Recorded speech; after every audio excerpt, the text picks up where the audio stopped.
اما سرپیهات یا جیانا علیرضا بیراوند جوارا بیشن گو چاواج شبانی گشت لûtkeya فوتبولا جهانی. علیرضا سفر بیراوند 21 ایلون سال 1992 ده لگوند سراب یاس یا سر به باجار خرماوی لپارزگاه لورستانی شدایک بویه. اوج عشیره بیراونده کو یک مزنترین عشیرین کردین لکو لوره لروجرات کردستانی. بیراوند زاراوی لکی کو شخص کی بشک زمانی کردی داخفه.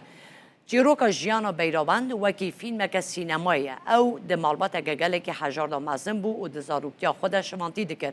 جبو کو بگه جه خب نخویا فوتبولی جمالی رویا و چو تهرانی. لور جبو دمک دریج لسر جادهیان رازا و جبو دبارا جیان آخوه کارین وکی اتومبیل شوشتن، نانپیجی، پیتزا فروشی و حتانی کارگریا شارداری آنکو پاقشکنا جادهیان جکریه. و دمه ناو و دنگ وی گشته جهانی کو کاری پنالتیا سترکا جهانی کریستیانو رونالدو بگره. بیراوند آویتنا گوگه به دستان با دوراهی 61 متر و 66 سانتی متران ناو خواه ده پرتوکا رکوران یا جهانی گینس ده وکی دریشترین آویتنا گوگه ده دیروکا فوتبول ده تومار کرد. بیراوند تجاری کوکا خواه ناسنامه خویا کردی و ناشره و هر تم به شانازی بحثاوی دکه. پشتی هر سرکفتنه که بیراوند نوا یاریگه یانجی ده اتوبوسا تیمه ده به موزیکا کردی یا لکی دیلان دکه و ویدیوین خود بلاف دکه. او به هر دو زاراوین لکی و لوری سرانانده بیشه. ده گلک هلکفتن فرمیده و حتی دما بهنودانه ده او به جلین رسن ین کراس فقیان که جل تایبت یه حریم لورستانه یه خویاد به.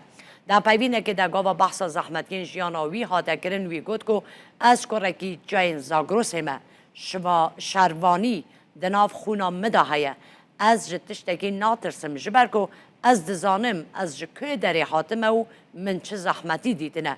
ده دما اردهجا کرمانشان داجی بیراوند یک جوان کسین هری چالاک بو که به ویدیوین به زمان کردی داخاز آلیکاری با خلک حرم دکر به خوشی کاروان آلیکاریان را دبو حفره و دچو نافچه.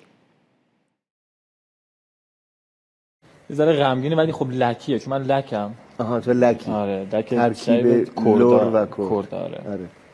نمیدونم لک داریم کرد اینجا.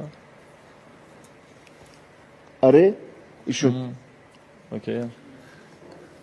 به صدام نخندید خودش. ما کار خودمون میکنیم. تو بخون ما هم کار خودمون میکنیم شاید خندیدیم. جفتی چم دیرین چی گرگه هارن تا من